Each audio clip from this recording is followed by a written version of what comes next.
नमस्कार दर्शकों, B news में आप सभी का स्वागत है। मैं हूं आपकी होस्ट आपके साथ दीक्षा। आज मैं आई हूं संस्कृति यूनिवर्सिटी में। यहां मेरे साथ मौजूद हैं doctor Rana Singh, vice chancellor of संस्कृति यूनिवर्सिटी। हम जानेंगे उनसे इस यूनिवर्सिटी के बारे में, वो क्या नया कर रहे हैं। तो हम बात करेंगे, शुरुआत करते हैं उनसे। नमस्कार सर, बी न्यूज़ आपका अभिनंदन करता है। सबसे पहले मुझे हमारे दर्शकों को अपने बारे में बताइए। मेरा नाम डॉक्टर राणा सिंह है और मैं प्रबंधन शास्त्र का विशेषज्ञ हूँ। मैंने अपनी स्नातकोत्तर की पढ़ाई जो है प्रबंधन से की थी। मैंने MBA किया था, गोल्ड मेडलिस्ट हूँ मैं MBA में। उसके पश्चात मैंने PhD की मैनेजमेंट में और पिछले 2 दशकों से भी ज़्यादा मैं अपनी शिक्षा के क्षेत्र में अपना योगदान देता रहा हूँ, जिसमें 5-6 साल हमने UAE में भी काफ़ी समय लगाया है, वहाँ के विश्वविद्यालयों में, और ज्ञान और कौशल प्रदान करके छात्रों को नई ऊंचाइयों पर पहुंचाना मेरे जीवन का लक्ष्य है। बहुत अच्छी बात कही सर ने। सर, आप संस्कृति यूनिवर्सिटी में हैं, इसके बारे में ये कब से है और बेस्ट क्या कर रही है, इसके बारे में मैं जानना चाहूँगी आपसे। संस्कृति विश्वविद्यालय की परिकल्पना सन 2010 में की गई थी, जिसकी शुरुआत संस्कृति ग्रुप ऑफ इंस्टीट्यूशंस के तौर पे हुई थी और इसके संस्थापक हमारे माननीय कुलाधिपति श्री सचिन गुप्ता जी हैं, जिनके प्रयासों से सन 2016 में यह विश्वविद्यालय पूर्ण रूप से कार्य करना शुरू कर दिया और इसकी स्थापना राज्य शासन, उत्तर प्रदेश राज्य शासन के द्वारा एक कानून पारित कर इसकी स्थापना सन 2016 में की गई थी। और हमारे जो उप कुलाधिपति हैं श्री राजेश गुप्ता जी, तो ये दोनों भाई बड़ी शिद्दत के साथ उच्च शिक्षा में नए कीर्तिमान स्थापित करने के उद्देश्य से मथुरा और ब्रज प्रांत के छात्र छात्राओं को ज्ञान और कौशल प्रदान कर उन्हें विश्व स्तरीय बनाने के प्रयास में काफ़ी समय से लगे हुए हैं। और पिछले 11 साल में पूरे संस्थान और विश्वविद्यालय ने ब्रज और मथुरा प्रांत के हजारों छात्रों को उनके ज्ञान और कौशल में अभिवृद्धि कर उन्हें राज्य स्तर ही नहीं बल्कि देश के स्तर पर काफ़ी उन्हें जॉब्स प्रदान किए और बच्चे देश ही नहीं बल्कि विदेशों में भी अपने ज्ञान और कौशल का परचम लहरा रहे हैं।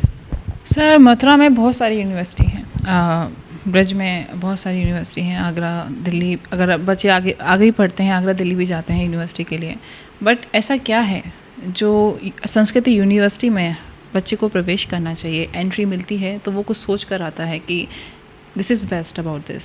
तो आप बताइए कि ऐसा क्या है संस्कृति यूनिवर्सिटी में जो और यूनिवर्सिटी में नहीं है। यह प्रश्न बड़ा ही विकट है कि ऐसा क्या है। जब हम शुरू करते हैं, इसकी फहरिस्त काफ़ी लंबी है, बिकॉज अगर हम ये कहें कि सिर्फ एक डिफरेंशिएटर है, ऐसा नहीं, कई सारे बिंदु हैं। जिस उद्देश्य के साथ इस संस्कृति विश्वविद्यालय की परिकल्पना की गई थी, वह उद्देश्य बड़ा ही सोशल है कि हम इस इलाके के छात्रों को न्यूनतम दर पर, कम से कम अफोर्डेबल फीस में छात्रों को बेहतर से बेहतर शिक्षण की सुविधाएं कैसे प्रदान करें। और जब हम बात करते हैं, सबसे पहला उद्देश्य यह है कि हम जो करिकुलम है, जो पठन पाठन का जो पूरा दायरा है, उसे हम हर साल इम्प्रूव करते हैं, अपडेट करते हैं, ताकि वो इंडस्ट्री के हिसाब से समानांतर बना रहे और छात्र वैसा ज्ञान और कौशल अर्जित करे जो कि उसे इंडस्ट्री में यूज़ करना पड़े। तो फर्स्ट डिफरेंशिएटर जो है वो हमारा करिकुलम है। दूसरा डिफरेंशिएटर हमारी जो संकाय सदस्य हैं, फैकल्टी मेंबर्स हैं, जिन्हें स्टूडेंट्स के सामने जिन्हें एकेडमिक डिलीवरी करनी होती है, तो उनकी चयन प्रक्रिया इतनी कड़ी है कि उसमें से जो छन के जो शिक्षक आते हैं वो काफ़ी बेहतरीन होते हैं। तो उसका मुख्य उद्देश्य है कि हम भारत देश ही नहीं, कुछ बाहर के भी जो स्पेशल स्पीकर्स हैं, टीचर्स हैं, उनसे भी छात्रों को रूबरू कराएं, ताकि उन्हें जो नवीनतम ज्ञान और कौशल है प्राप्त कर सकें, ताकि बच्चा जब कार्य करने के लिए इंडस्ट्री में जाए तो उसे ऐसा लगे कि उसके पास वो सारे ज्ञान और कौशल हैं जो उसे वहाँ पर चाहिए। तो सबसे पहला फोकस एकेडमिक डिलीवरी, दूसरा फोकस शोध और नवाचार पे। अभी संस्कृति विश्वविद्यालय ने लगभग 1500 से ज़्यादा रिसर्च पेपर्स फाइल किए हैं। तो फैकल्टी मेंबर्स और स्टूडेंट्स पूरा फोकस कर रहे हैं।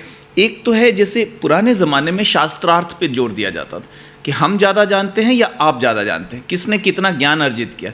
लेकिन अब नई जो न्यू एजुकेशन पॉलिसी है और अभी जो नया दौर है, इसमें ज्ञान अर्जित करने से ज़्यादा ज्ञान का सृजन करना ज़्यादा इंपॉर्टेंट है, creation of new knowledge by conducting research. तो छात्रों को शिक्षकों के साथ शोध करने के लिए भी उत्प्रेरित किया जाता है, बोथ एट अंडर ग्रेजुएट और पोस्ट ग्रेजुएट लेवल। स्नातक और स्नातकोत्तर पर स्तर पर छात्रों को उत्प्रेरित किया जाता है कि वो शिक्षकों के साथ अपने एकेडमिक जो वो अध्ययन कर रहे हैं उसके अलावा शोध में भी उनके साथ सहयोग करके अपना योगदान दें। तो इस साल संस्कृति यूनिवर्सिटी इस बात को कहने में हर्ष की अनुभूति महसूस कर रहा है कि इस साल हम लोगों ने 1500 से ज़्यादा रिसर्च पेपर्स फाइल किए, जो पब्लिश हुए हैं, प्रकाशित हुए हैं, शोध किए गए हैं जो हमारे फैकल्टी मेंबर्स के द्वारा, और लगभग 450 से ज़्यादा पेटेंट्स फाइल किए हैं। जो हमारी जो भारत की राष्ट्रीय संस्था है जहाँ पे हम कोई भी नया शोध करते हैं और पेटेंट डिज़ाइन बनाते हैं तो उसका हम अपना पेटेंट राइट्स लेते हैं, इंटेलेक्चुअल प्रॉपर्टी राइट्स के, तो हम लोगों ने 450 फाइल किए। तो शोध और नवाचार पे काफ़ी ध्यान है। साथ ही हम संस्कृति विश्वविद्यालय में छात्रों को लाइफ स्किल्स पे काफ़ी जोर देते हैं। तो हर सेमेस्टर में एक पेपर उनका लाइफ स्किल्स का है। तो हम छात्रों को नोट छापने की मशीन बनाना नहीं चाहते, हम चाहते हैं कि वो एक बेहतर नागरिक बने, अपने परिवार, अपने जो उनकी सोसाइटी है, जो समाज है, वहाँ भी वो अपने ज्ञान और कौशल से आसपास में रहने वाले लोगों की जीवन में कुछ बदलाव लाएं, सोसाइटी में बदलाव लाएं, अपने राज्य, अपने ज़िले, अपने देश के लिए कुछ ऐसा सकारात्मक कार्य करें ताकि पूरे देश में उनका नाम हो। तो लाइफ स्किल ये फोकस करता है कि वो लोगों से कैसे मिले, उनका आचरण कैसा हो, उनके आचार विचार कैसे हों, वाचन क्षमता कैसी हो, और वो कैसे मानवीय मूल्यों को अपने जीवन में सीख कर, आत्मसात कर सभी को समान रूप से इज्जत दें, किसी जाति वर्ग का कोई उनका भेदभाव ना हो, महिलाओं को पूरी इज्जत दें, और एक जो समतामूलक समाज की जो हम परिकल्पना करते हैं, जो हमारे माननीय प्रधानमंत्री कहते हैं सबका साथ सबका विकास, तो वो सबको अपने साथ लेकर चलें, सबको इज्जत दें, और एक जिसको हम कहते हैं कि परिपूर्ण मानव प्रजाति की जो परिकल्पना है कि हम एक दूसरे की मदद करें। जानवरों में और इंसान में इतना फ़र्क है कि हम इंसान एक दूसरे का दर्द समझ के उसकी मदद कर सकते हैं।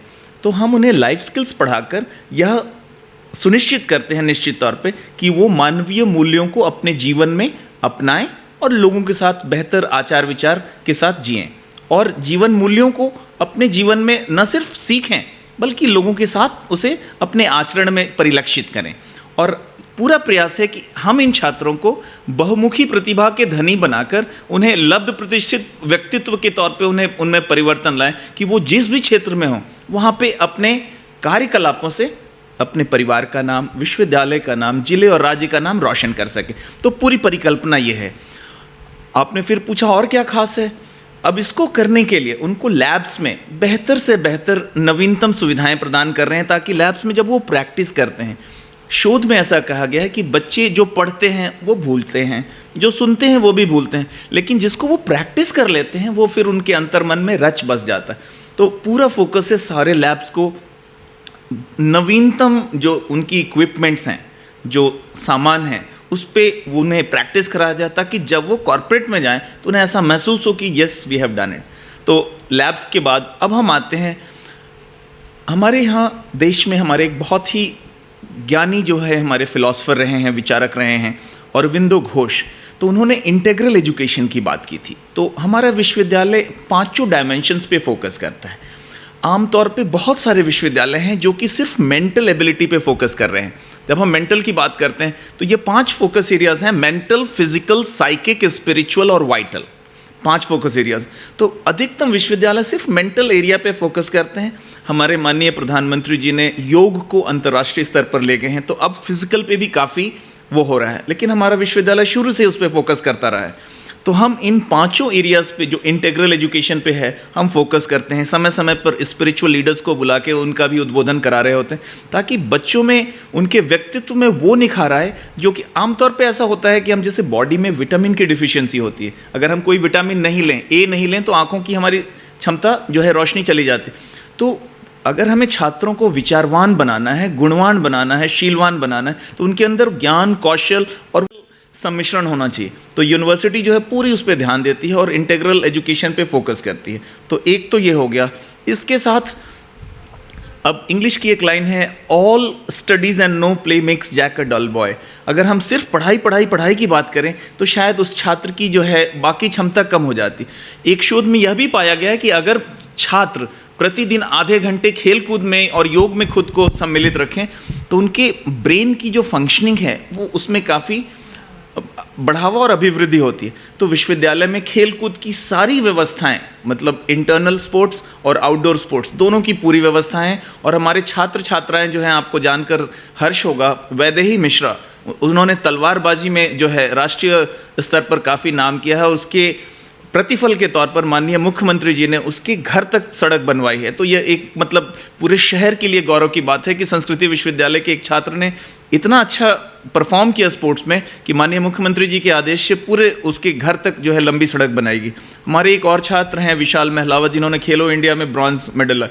तो छात्रों को खेलने के लिए भी उत्प्रेरित किया जाता है, उनके खेल को बढ़ावा देने के लिए उन्हें स्कॉलरशिप भी दिया जाता है। और वैसे समाज के जो बच्चे हैं जो कि आर्थिक रूप से उतने समृद्ध नहीं हैं, उनके लिए कई प्रकार की स्कॉलरशिप्स हैं। और एक हमारे उसमें माननीय कुलाधिपति महोदय ने 100% स्कॉलरशिप की भी घोषणा की है।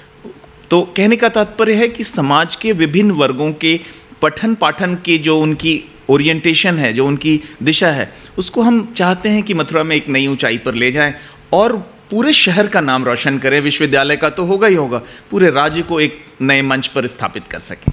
बहुत सही बात कही है सर ने कि इंसान का निखरना ज़रूरी है, उसके व्यक्तित्व को निखरना बहुत ज़रूरी है। पैसे छापने की मशीन किसी को नहीं बनना है, बट हाँ, व्यक्तित्व के हिसाब से निखरना बहुत ज़रूरी है आज के वक्त में, कि अपने आचार विचार अच्छे से प्रेजेंट कर सके बच्चे।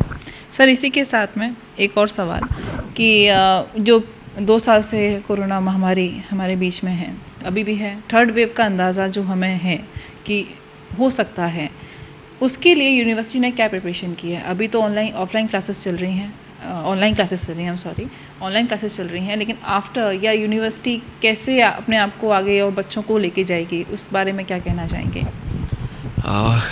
बहुत ही बेहतरीन सवाल है। कोरोना काल में हम लोगों ने शिक्षण और प्रशिक्षण की जो सारी प्रक्रियाएं हैं, सब लोगों ने पूरी शिद्दत के साथ, सारी फैकल्टीज़ ने तुरंत, जैसे समय बदला तुरंत हम लोगों ने यह सुनिश्चित किया कि सारे पाठ्यक्रम को पूरी तरीके से सुचारू रूप से उसी प्रकार पढ़ाया जाए जैसे कि छात्र रेगुलर पढ़ रहा होता था। अब उसके साथ साथ विश्वविद्यालय प्रशासन और हमारे जो शिक्षण के जो जितने भी संकाय सदस्य हैं, उन सब ने पूरी शिद्दत के साथ मिलकर हम लोगों ने यहाँ पर L1 हॉस्पिटल चलाया, 100 बेड का L1 हॉस्पिटल राज्य शासन के साथ चलाया। जो श्रमिक यहाँ से जा रहे थे उनके खाने पीने की व्यवस्था की, बस लगा के उनको अपने गंतव्य स्थान तक पहुँचाया। तो जो सामाजिक सेवा के जो कार्य हैं विश्वविद्यालय ने पूरी शिद्दत से की। गांव-गांव जाकर उनकी सेंसिटाइजेशन प्रोग्राम्स कराई, लोगों को कोरोना के महामारी के बारे में बताया गया, बचने की तरीकों के बारे में बताया गया। वहाँ जाकर खाद्य सामग्री वितरित की गई, उनके लिए दवाइयाँ वितरित की गई। उनके साथ साथ जो है उनकी जो टेस्टिंग की प्रोसेस है, जो हेल्थ टेस्टिंग की, तो उनके स्वास्थ्य का निरीक्षण परीक्षण करके उन्हें बताया गया कि वो कौन कौन सी दवाइयाँ ले सकते हैं। तो हमारे जो आयुर्वेद मेडिकल कॉलेज के जो छात्र छात्राएं हैं और वहाँ के जो डॉक्टर्स हैं, उन्होंने गांव-गांव जाकर जन जन तक यह आवाज़ पहुँचाने का प्रयास किया कि हम एक शिक्षित और प्रशिक्षित होने के साथ साथ स्वस्थ रहना भी बहुत ज़रूरी है। हम अगर अपने शास्त्रों में देखें तो एक लाइन है, उसमें हम कहते हैं पहला सुख निरोगी काया। तो पहला सुख निरोगी काया की जब हम बात करते हैं तो सोसाइटी में जाकर सारे जो स्टूडेंट्स का वो पार्ट है, वो एक्सटेंशन एक्टिविटी में आता है। हम सोशल इंगेजमेंट, सोसाइटल इंगेजमेंट की बात करते हैं, सेंसिटाइजेशन प्रोग्राम की बात करते हैं। तो कॉलेज के जो छात्र हैं मेडिकल के, वो जन जन तक जाकर ये पहुँचाए। अब इसके अलावा उनके साथ जो पैम्पलेट्स हैं वो सर्कुलेट किया गया, ताकि वो जो छपा रहता है उसको देख के कई बार जो पढ़ना जानते हैं वो पढ़ सकते हैं, नहीं तो चित्रों के माध्यम से वो समझ सकते हैं कि हमें ये करना है और ये नहीं करना है। उनके बाद उनके साथ सैनिटाइजर्स बांटे गए, फेस मास्क बांटे गए। बच्चों को जो है सारी, हम लोगों ने कैंपस के अंदर जब आप एंटर कर रहे होते हैं तो वहाँ भी जो है टेम्परेचर मेजरमेंट कंपलसरी कर दिया। तो कैंपस के अंदर सुरक्षा से जितने भी संबंधित प्रावधान हैं सारे प्रोटोकॉल्स का कंप्लायंस किया। और आपको जानकर हर्ष होगी कि उस प्रक्रिया में संस्कृति विश्वविद्यालय को हम लोगों ने अपनी जितने भी कार्यकलाप थे उन सब की जो रिपोर्ट थी, तो एक शिक्षा और संस्कृति न्यास है, उन्होंने हमें अपना प्रेजेंटेशन देने के लिए कहा था। तो तकरीबन 100 स्लाइड की हमने प्रेजेंटेशन दी थी। तो जब उन्होंने 100 स्लाइड की प्रेजेंटेशन देखी, उनके मन से ऐसा मतलब भाव निकला कि था अरे बाप रे इतनी व्यवस्था। तो दैट वाज एन एक्सप्लेनेशन, उनके एक्सक्लेमेशन वो थे। तो उस रिपोर्ट को वहाँ से उन्होंने आगे अपने उच्च अधिकारियों को भी प्रेजेंट किया कि विश्वविद्यालय ने इतनी शिद्दत से अपने कार्यों को किया और उसको परिलक्षित करने के सारे तस्वीर वीडियो सारे एक जगह कर दिए। हमने उसी रिपोर्ट को एक भारत सरकार की एक संस्था है MGNCRE, Mahatma Gandhi national council of rural education, तो उन्होंने भी वही प्रश्न पूछा जी आपने क्या क्या किया। तो प्रेजेंटेशन हमारे पास पहले से बनी थी, मैंने वही प्रेजेंटेशन भेज दिया। उस प्रेजेंटेशन के प्रतिफल के तौर पे MGNCRE जो Mahatma Gandhi national council for rural education है, जो कि भारत सरकार के मिनिस्ट्री ऑफ एजुकेशन की संस्था है, उन्होंने इस साल का ग्रीन चैंपियन अवार्ड मथुरा को मिला और मथुरा में संस्कृति विश्वविद्यालय को मिला। तो ये एक अपने आप में ऐतिहासिक उपलब्धि है कि संस्कृति विश्वविद्यालय द्वारा और हमारे छात्रों और हमारे संकाय सदस्यों द्वारा किए गए जो समाजोन्मुखी और विकासोन्मुखी जो कार्य हैं, उसके प्रतिफल के तौर पर भारत सरकार ने, वैसे तो जो राशि है वो मात्र 5,000 है, परंतु राशि ज़्यादा कीमती नहीं है। कीमती यह तथ्य है कि भारत सरकार की एक मानक संस्था द्वारा, मंत्रालय की एक मानक संस्था, राष्ट्रीय स्तर की एक संस्था द्वारा हमारे कार्यों को जो है उसे अप्रिशिएट किया गया, उसे रिकग्नाइज किया गया। अब रही बात आगे की तैयारी की, तो आगे के लिए हम ऑनलाइन और ऑफलाइन दोनों की उसमें तैयारी में हैं। अगर ऑफलाइन के लिए अगर क्लियरेंस मिलती है सरकार की तरफ से, हम ऑफलाइन क्लासेस रन कर लेंगे। ऑनलाइन की तैयारी पहले से है, लेकिन एक पूरी शिद्दत है कि पूरा विश्वविद्यालय प्रशासन कोरोना के सारे प्रोटोकॉल्स को फॉलो करेगा और उसके साथ ही प्रोटोकॉल्स को फॉलो करने के साथ ही न सिर्फ छात्रों को सेंसिटाइज करेगा, बल्कि आसपास के सारे गांवों में एक सूचना और जो हम कहते हैं सामाजिक परिवर्तन की जो लहर है उसको हम बरकरार रखेंगे। हमारी जो पूरी टीम है हर हफ्ते गाड़ी लेके गांव-गांव में आपको वैन्स लेके त्रिपाल लगा के, और मतलब एक एक इंडिविजुअल, जब तक हम एक एक सिटीजन तक नहीं पहुंच जाए, ये कार्य बिल्कुल निरंतर चलता रहेगा। तो पूरी शिद्दत से न सिर्फ विश्वविद्यालय के प्रति बल्कि पूरे आसपास के गांवों और जो हमारा एरिया है छाता का, मथुरा का, ब्रज एरिया, तो लगातार हम अनवरत जो है अपने कार्य को जारी रखेंगे ताकि जन जन में स्वस्थ कैसे रहें, योग के माध्यम से करो योग रहो निरोग, जो हमारे माननीय प्रधानमंत्री जी और माननीय मुख्यमंत्री योगी जी के द्वारा जो है इसको, तो योग अपने आप में एक ऐसी विधा है कि अगर हम और आप प्रतिदिन आधे घंटे योग करें, प्राणायाम व्यायाम करें, तो शायद हमारी जो आंतरिक जो क्षमता है, रोग प्रतिरोधक क्षमता, जब जिसे हम इम्यूनिटी कहते हैं, वो खुद इस स्तर तक चला जाता है कि ये वायरस और बैक्टीरिया ये कोसों दूर चले जाते हैं। तो ये रोग का मुख्य कारण है हमारी प्रतिरोधक क्षमता का कम होना, और इसका भी मुख्य कारण है कि हम अपनी जो पुरानी जो व्यवस्थाएं थी, पुराने ज़माने में लोग खेती करते थे तो मेहनत ज़्यादा, अब हम जो है आलसी जीवन जी रहे हैं कहते हैं, और उसमें हिंदी की एक और लाइन है, रोग रोग आलसी पुकारा। तो जो लोग आलस करते हैं, योग नहीं करते, व्यायाम नहीं करते, मेहनत नहीं करते, तो रोग प्रतिरोधक क्षमता के लिए फिर हम लोगों ने पूरे शहर में काढ़ा वितरण कराया, और काढ़ा वितरण की इतनी तगड़ी कवरेज हुई कि उसे मथुरा शहर के जो वो हैं उन्होंने माननीय मुख्यमंत्री को अपने रिपोर्ट में पब्लिश किया, अपने बुकलेट में, कि हम लोगों ने सारे अधिकारियों को भी डिस्ट्रीब्यूट किया, गांव-गांव जाके काढ़ा, हम लोगों ने काढ़ा का जो वो प्रोटोकॉल दिया था आयुष मंत्रालय ने, उसकी प्रोडक्शन अपने पास शुरू कराई। आपको जानकर यह भी हैरत होगी कि संस्कृति विश्वविद्यालय ने अपना इंक्यूबेटर सेंटर खोला है, जहाँ पे कि वो छात्र जो नौकरी करना नहीं, दूसरों को नौकरी देने के लिए दृढ़ प्रतिज्ञ हैं, वो अपना नया व्यवसाय शुरू कर सकते हैं। और उसके लिए संस्कृति विश्वविद्यालय उन्होंने प्रारंभिक आर्थिक मदद, ज्ञान, कौशल और उनकी जो उद्यमिता संबंधी जो उनकी कौशल है और ज्ञान है, उसमें अभिवृद्धि करने के लिए दृढ़ प्रतिज्ञ है। हम लोग EDII जो उद्यमिता जो विकास की संस्थान है भारत सरकार की, उसके सहयोग से समय समय पर हम बहुत सारे कार्यक्रम चलाते रहे ताकि छात्रों के न सिर्फ अकादमिक ज्ञान बल्कि वो अपना व्यवसाय कैसे शुरू करें, उसके लिए फंडिंग कैसे अरेंज करें, उसके लिए हम लोगों ने MSME का सेंटर ऑफ एक्सेलेंस यहाँ पे खोल रखा है ताकि बच्चे नवीनतम ज्ञान और कौशल के साथ साथ उनके अंदर जो है उद्यमिता का विकास हो ताकि वो कई सैकड़ों लोगों को वो नौकरी दे सकें।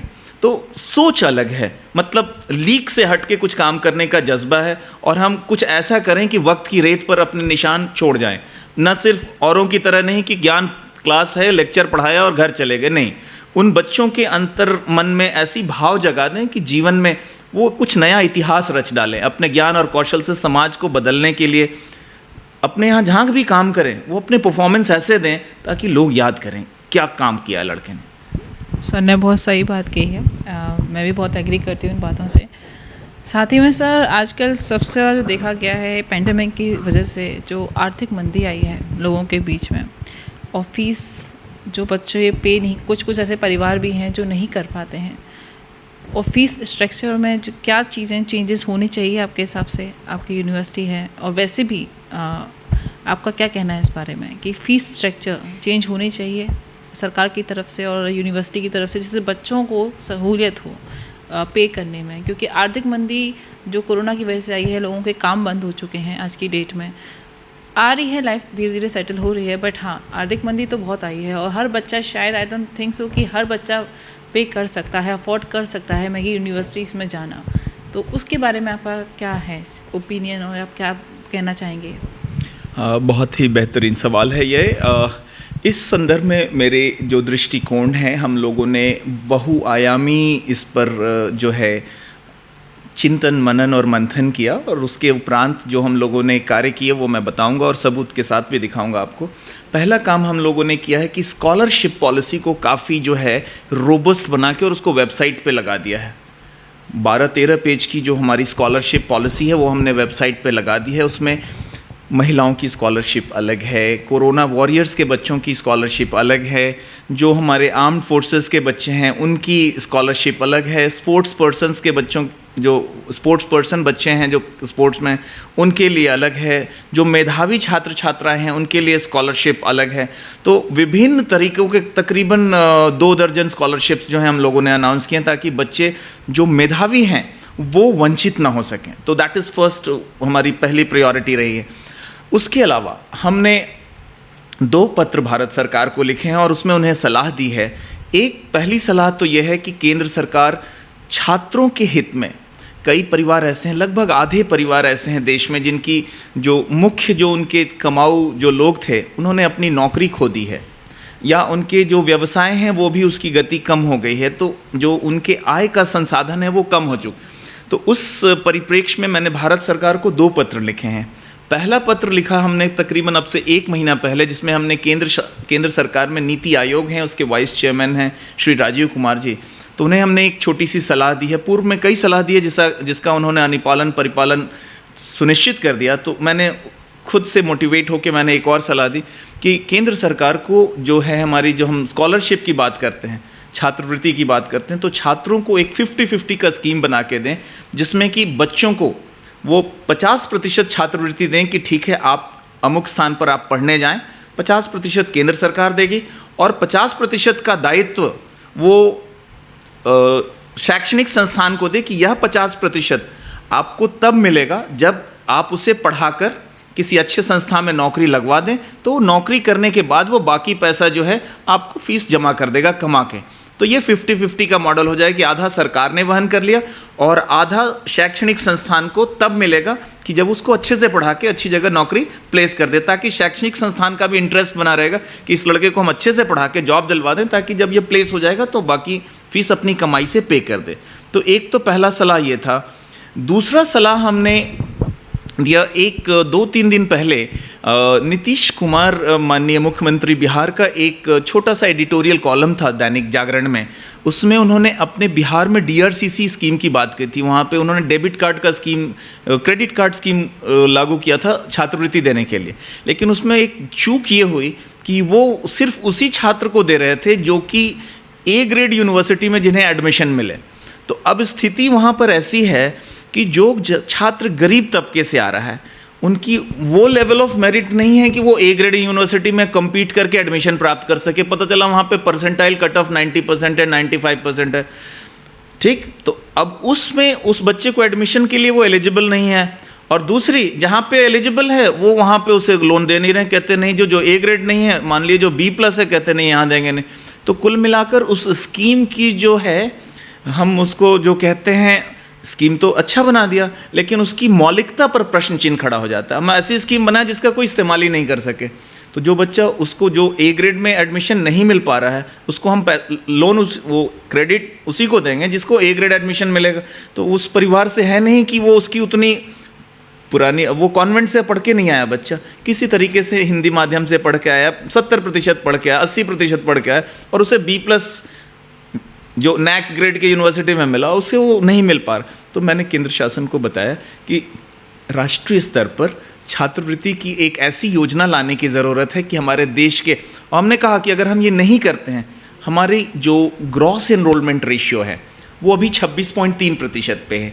और माननीय प्रधानमंत्री जो काफ़ी शिद्दत से हमारी जो नई शिक्षा नीति का जो है, राष्ट्रीय शिक्षा नीति का जो हम क्रियान्वयन कर रहे हैं, उसमें अगले 15 साल में हमें 3.5 करोड़ नए सीटों का सृजन करना है। और उच्च शिक्षा में हमारा जो ग्रॉस एनरोलमेंट रेशियो है, ठीक है ना, तो ग्रॉस एनरोलमेंट रेशियो हमें 26.3% से 50% पे ले जाना है। तो मेरा कहना ये था कि हम 3.5 करोड़ को, अगर हम 21 में हैं, 15 साल में 3.5 करोड़, तो हर साल हमें करीब लगभग जो है 30-35 हज़ार, 30 हज़ार के आसपास हर साल हमें 25 से 30 हज़ार हर साल नई सीटें क्रिएट करनी पड़ेंगी। मेरा सलाह ये था कि हम नई सीट तो क्रिएट करें, लेकिन जो अभी अवेलेबल सीट है उसका उपयोग हो। चाहे बच्चे के पास अगर हम लोन दे दें उसको पढ़ने के लिए, वो पढ़ के कुछ अच्छा करे और वो देश की जो सकल घरेलू उत्पाद है उसमें अपना योगदान दे सकता है। बच्चे के पास पैसा नहीं है, वो ज्ञान और कौशल अर्जित नहीं कर सकता। और आपको जानकर हैरत होगी कि भारत विश्व का जो निर्यातक, जब हम बात करते हैं तो we are one of the biggest labour exporters. पूरे विश्व को हम यहाँ से जो है स्किल्ड मैन पावर एक्सपोर्ट करते हैं। पढ़े लिखे विदेश में, आप अमेरिका में व्हाइट हाउस देखिए, आधे डॉक्टर्स इंडिया से हैं। तो डॉक्टर्स और इंजीनियर्स का जो या विभिन्न डोमेन में सबसे बड़ा एक्सपोर्टर इंडिया है। तो अगर हमारे अभी के जनरेशन के छात्र उतना नहीं पढ़ेंगे तो हम उसमें से कैसे। तो दो उसमें सार संक्षेप था कि हम राष्ट्रीय स्तर पर छात्रवृत्ति की ऐसी योजना बनाएं कि जो है केंद्र सरकार, राज्य सरकार बच्चों को काफ़ी खुले दिल से उनको अध्ययन करने के लिए पैसा दे। जैसे अमेरिका में है, स्कॉलरशिप की व्यवस्था बहुत ही अच्छी है और उसके लिए उन्हें काफ़ी भागदौड़ करना नहीं पड़ता। एक और पत्र लिखा था मैंने, अभी जो हमारी बैंक्स हैं, स्कॉलरशिप स्कीम है, हमारी एक पोर्टल है vidyalakshmi.org, जो बच्चे लोन लेकर पढ़ना चाहते हैं वो कर सकते हैं। लेकिन हमारी बैंकिंग व्यवस्था ने ऐसी उसमें प्रक्रिया इतनी जटिल कर रखी है, उनके इतने सारे कागजात मांगते हैं कि बेचारा एक लड़का पूरा ही नहीं कर पाता। अब जैसे जो किसान है वो 3 साल की ITR लाकर कैसे देगा, तो ITR वो भरता नहीं है। तो हमने कहा कि जो प्रक्रियाओं का सरलीकरण है, जो हम रेड टेपिज्म कहते हैं, तो प्रक्रियाओं के सरलीकरण के लिए तो हमने केंद्र सरकार से लिखी है और मुझे पता है कि शायद आने वाले वक्त में मुझे आशातीत सफलता मिलेगी, क्योंकि पूर्व में भी हमारे दिए गए मंतव्यों पे जो मंतव्य हैं वो गंतव्य स्थान तक पहुंचने के बाद वो सच्चाई में परिवर्तन हो पाया है। अभी जैसे कुछ दिन पहले मैंने RBI को लिखा था कि UAE में जो है वहाँ पे डिजिटल करेंसी आ गई है, तो हम भारत में भी शुरू करें। तो RBI गवर्नर को लिखा और मैंने भारत के जो उच्च पदस्थ जो हमारे व्यक्तित्व हैं उनको भी कॉपी मार्क कर दिया था। तो 10 दिन में RBI ने अनाउंस कर दिया CBCS को। तो कई बार हम सही तरीके से अगर अपने तो कार्यों में जो है सफलता, आशातीत सफलता मिल जाती है। आपने बहुत अच्छी सी बातें बताई हैं कि यूनिवर्सिटी कर रही है। बच्चों को आज के टाइम पे हर यूनिवर्सिटी वो एक चीज़ जो तलाशता है, वो तलाशता है रिप्लेसमेंट क्या है। कोई भी यूनिवर्सिटी में जाए, चाहे वो मुंबई की जाए, चाहे वो दिल्ली की जाए, चाहे कहीं भी जाए, वो एक चीज़ देता है कि हम पेमेंट कर रहे हैं, अब हम फीस दे रहे हैं, तो क्या हमें रिप्लेसमेंट मिल रहा है यूनिवर्सिटी के थ्रू। उसके बारे में आपका क्या कहना है कि आप बच्चों को रिप्लेसमेंट देते हैं और किस रैंक पर देते हैं, वो भी बताइएगा। बहुत ही बेहतरीन सवाल है ये। हम जब प्लेसमेंट की बात करते हैं तो इसको हम एक छोटी सी प्रक्रिया के तौर पे मैं बताऊंगा। जैसे अगर हम खाना बना रहे हैं और अगर खाने में स्वाद बेहतर है तो खाने वाला जो है काफ़ी चटकारे लेकर खाता है। तो अभी तक मैंने जितनी बातें बताई तो उसमें पूरा ध्यान ये है कि छात्रों को सारगर्भित तरीके से नवीनतम ज्ञान और कौशल प्रदान करने के लिए पूरी प्रक्रियाएं पूरी शिद्दत से लगी हुई हैं। तो उनको latest technology, latest knowledge, latest skills तो जब मिल जाता है, साथ साथ हम लोगों ने कई सारे टाई अप्स किए हैं डोमेस्टिक और इंटरनेशनल और नेशनल। तो उसके ज़रिए भी अभी जैसे TCS है, एक टाटा कंसल्टेंसी सर्विसेज है, TCS आयोन के साथ हम समझौता कर छात्रों को जो है नवीनतम ज्ञान और कौशल प्रदान कर रहे हैं। तो उसकी वजह से छात्रों में जो प्लेसमेंट की जो एम्प्लॉयबिलिटी है वो काफ़ी ऊपर चली जाती है। तो बच्चों में जब एम्प्लॉयबिलिटी ऊपर चली जाती है तो कॉरपोरेट सेक्टर अमूमन उन्हें पूरी शिद्दत से उन्हें एम्प्लॉय करता है। तो अभी जो उपलब्ध आंकड़े हैं जो हमारी प्लेसमेंट टीम ने बताया है उसके हिसाब से 91% स्टूडेंट्स प्लेस हो चुके हैं। और वो छात्र जो हायर एजुकेशन के लिए जा रहे हैं या जो अपना व्यवसाय शुरू कर रहे हैं तो आमतौर पे वो उनमें इंक्लूड नहीं कर पाते हैं। तो कहने का मतलब है कि द प्लेसमेंट का ट्रेंड है वो काफ़ी सकारात्मक रहा है, कंपनियां आती रही हैं।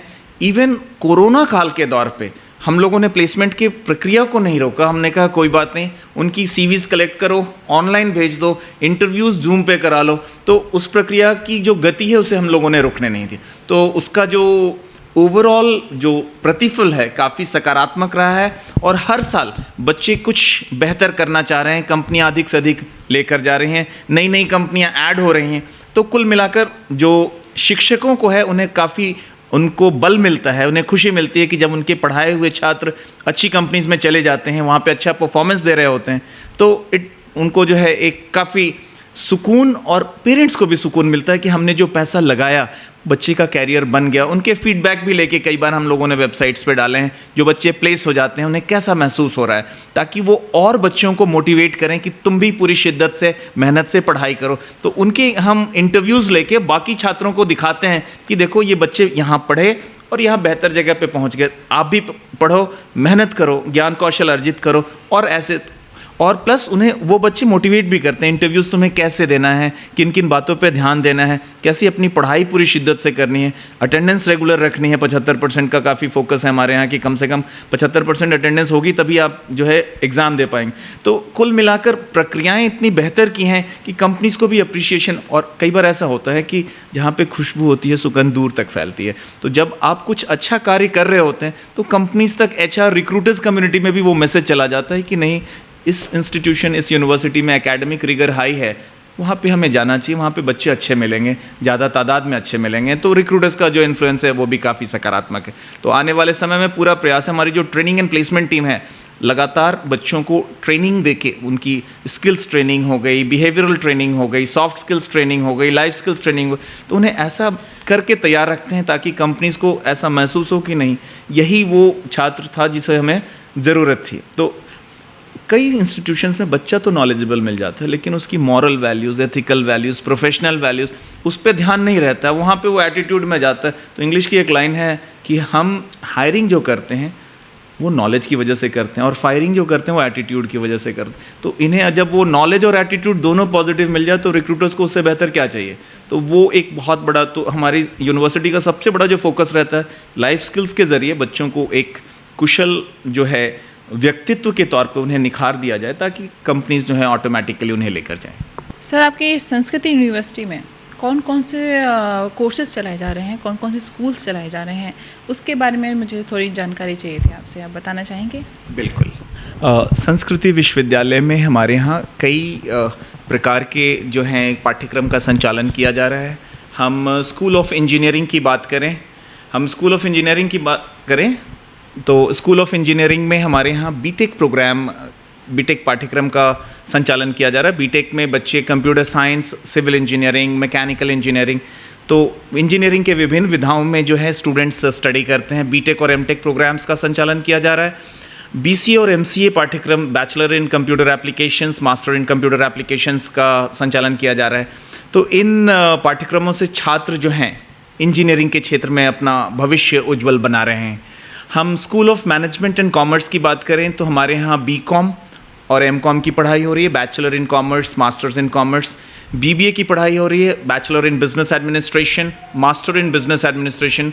तो ये व्यवसाय प्रबंधन के जो पाठ्यक्रम है, बिजनेस एडमिनिस्ट्रेशन, ये पढ़ाया जा रहा है। इसमें एक प्रोग्राम है इंटीग्रेटेड एमबीए, जो कि बीबीए और एमबीए एक ही साथ बच्चा 5 साल में करके निकल जाएगा, और इंटीग्रेटेड एमसीए है, एक ही साथ बच्चा जो है बीसीए और एमसीए करके निकलेगा। इसके बाद हम school of tourism and hospitality की बात करते हैं। तो school of tourism and hospitality ये होटल प्रबंधन के क्षेत्र का है। तो इसमें हम बैचलर प्रोग्राम रन कर रहे हैं टूरिज़्म और हॉस्पिटैलिटी में, और इसके जो छात्र हैं आज कई देशों में जो है, कई देश के जो 5 सितारा होटलों में जो है अपना योगदान दे रहे हैं, और ये पिछले 10-11 साल से ये इस कोर्स का यहाँ पे संचालन होता रहा है। इसके अलावा स्कूल ऑफ एजुकेशन है हमारा, जो शिक्षा के क्षेत्र में नए आयाम जो है गढ़ रहा है। वहाँ पर हमारे पास बीएड है, एमएड है, bachelor in education, master in education. उसके बाद बीएलएड है, बैचलर इन एलिमेंट्री एजुकेशन। उसके बाद डीएलएड है, डिप्लोमा इन एलिमेंट्री एजुकेशन। तो पूरे देश में अगर हम नई जो है राष्ट्रीय शिक्षा नीति है, उसमें इस तथ्य की परिकल्पना है माननीय प्रधानमंत्री द्वारा कि हम प्राथमिक स्तर पर 2030 तक जो हमारी जो ग्रॉस एनरोलमेंट रेशियो अभी 50% है, उसे 100% पे ले जाना है। तो उसके लिए एजुकेशन में हमारे पास सारे प्रोग्राम्स हैं। उसके बाद हमारे यहाँ स्कूल ऑफ रिहैबिलिटेशन है, और ये हमारा स्कूल ऑफ एजुकेशन वो NCTE से अप्रूव्ड है, national council of teachers education से अप्रूव्ड है। जो हमारा स्कूल ऑफ रिहैबिलिटेशन है वो रिहैबिलिटेशन काउंसिल ऑफ इंडिया से अप्रूव्ड है। वहाँ पे जो दिव्यांग छात्र हैं उनको कैसे अध्यापन करें उसके बारे में शिक्षकों को विशेष प्रशिक्षण मिलता है, और उसके लिए हम लोग दिव्यांग बच्चों का एक निशुल्क स्कूल भी चलाते हैं। तो संस्कृति विश्वविद्यालय का एक यह भी आयाम है कि जो आसपास के जितने भी दिव्यांग बच्चे हैं उनका पूरा अध्यापन मुफ्त कराती है विश्वविद्यालय, और उन छात्रों को उन्हें पढ़ाने के लिए लगाया जाता है, जो उनको पढ़ाने की प्रशिक्षण मिलती है, जो RCI के जो कोर्सेज़ हैं जिसमें कि दिव्यांग बच्चों को कैसे पढ़ाएं, तो वो है RCI के बारे में। अब हम बात करते हैं स्कूल ऑफ एग्रीकल्चर की। तो स्कूल ऑफ एग्रीकल्चर में हमारे पास बैचलर्स और मास्टर्स प्रोग्राम्स हैं। बच्चों को हम नवीनतम ज्ञान और कौशल प्रदान कर खेती, जो उन्नत खेती की हम बात करते हैं, और उसमें भी हमारे माननीय प्रधानमंत्री जी की एक परिकल्पना है कि हम किसानों की आय को 2 गुनी कैसे करें। तो हम छात्रों को वो सारे ज्ञान और कौशल प्रदान करते हैं ताकि वो कृषि उत्पादन की जो उत्पादकता है वो कैसे बढ़ाएं, और किसानों को नए नए ज्ञान और कौशल प्रदान कर जो है कृषि उत्पादकता को बढ़ाकर नवीनतम तकनीकों द्वारा अच्छे से अच्छे उत्पादन करें, ताकि लोगों को जो है, हम ऑर्गेनिक फार्मिंग की बात करते हैं, ताकि कम से कम खाद या नगण्य खाद या बिल्कुल बिना खाद के अधिक से अधिक उत्पादकता कैसे बढ़ाएं ताकि लोग स्वस्थ जीवन जी सकें। अब हम इसके अलावा बात करते हैं school of law and legal studies की। तो उसमें हम LLB पाठ्यक्रम और integrated BA LLB, BCom LLB वो पढ़ा रहे हैं, ताकि छात्रों को जो है कानून की जो है विधा जो है उसमें वो पूरी तरह से जो है सिद्धहस्त हो सकें। तो हमें अच्छे लॉयर्स भी चाहिए, अच्छे जजेस भी चाहिए, जो कि देश में यह सुनिश्चित कर सकें निश्चित तौर पर कि जो हमारे संविधान हैं, संवैधानिक मूल्य हैं, उनकी भी जो है हम उन्हें बचाते हुए लोगों को जीने की कला सिखा सकें। उसके बाद हम बात करते हैं मेडिकल साइंसेस की। हमारे यहाँ आयुर्वेदिक मेडिकल कॉलेज है जो कि BAMS पाठ्यक्रम को संचालन करता है, bachelor of Ayurvedic medicine and surgery, जो कि आयुष मंत्रालय द्वारा मान्यता प्राप्त है। हमारा फिर BUMS है, बैचलर ऑफ यूनानी मेडिसिन एंड सर्जरी, वो भी आयुष मंत्रालय द्वारा मान्यता प्राप्त है। फिर हम बात करते हैं जो रूटीन BSc MSc प्रोग्राम है, bachelor BSc in different areas, physics, chemistry, maths, botany and zoology. तो वो रूटीन जो है विज्ञान के संकाय का भी उसका अध्यापन होता है। फिर हम बात करते हैं bachelor school of medical and allied sciences की। तो school of medical and allied sciences वो कई सारे पाठ्यक्रम रन करता है, जिसमें हम bachelor in physiotherapy, master in physiotherapy. आजकल हमारे जो जीवन शैली है उसमें इतने परिवर्तन आ रहे हैं। आधे लोग मोबाइल ऐसे लेके चल रहे होते हैं, उनके गर्दन में दर्द रहता है। हमें बैठने की शैली लोगों को नहीं पता होती है, वो आड़े बड़े तिरछे बैठते हैं, उनकी पीठ में दर्द होता है। तो उन परिस्थितियों में लोगों के दर्द को निवारण करने के लिए BPT और MPT जैसे लोगों की ज़रूरत होती है, ताकि उन्हें मालिश के द्वारा, व्यायाम के द्वारा उनके दर्द को कैसे छू मंतर किया जाए। तो वो भी पाठ्यक्रम का संचालन होता है। कोरोना के दौर में हम टेस्टिंग का दौर बढ़ा है, लोगों की रोगों के बारे में उनकी हम टेस्टिंग करते हैं। तो उसके लिए हमारे यहाँ पाठ्यक्रम है BSc MLT का पाठ्यक्रम है, bachelor in medical lab technology, ताकि छात्राएँ जो हैं नवीनतम तकनीकों के द्वारा जो है खून, पेशाब, पैखाना जो उनकी टेस्टिंग करके उनको रिपोर्ट दे सकें, ताकि मलमूत्र की जो टेस्ट है उसका रिपोर्ट दे के उनको रोग के बारे में बताएं कि डॉक्टर्स इनको ये बैक्टीरिया इस वायरस से ग्रसित हैं, ताकि उन्हें वो दवा दे के वो रोग से निवारण प्राप्त कर सकें।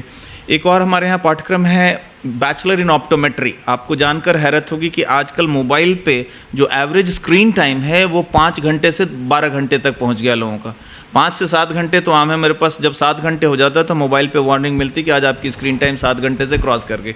उसकी वजह से आँखों पर जोर पड़ता है, आँखों की रोशनी हमारी बाधित होती है लोगों की, और चश्मे की ज़रूरत होती है। तो ऑप्टोमेट्रिस्ट की अधिक से अधिक इस देश में ज़रूरत पड़े तो बी ऑप्ट का पाठ्यक्रम है, बी ऑप्टम OPTM कहते हैं। उसके अलावा बैचलर्स इन कार्डियोवैस्कुलर टेक्नोलॉजी की पाठ्यक्रम है, जिसमें कि जो लोग हृदय गति से संबंधित रोगों से ग्रसित हैं उसके जो डॉक्टर्स हैं उनकी मदद के लिए जो है BSc कार्डियोवैस्कुलर टेक्नोलॉजी है।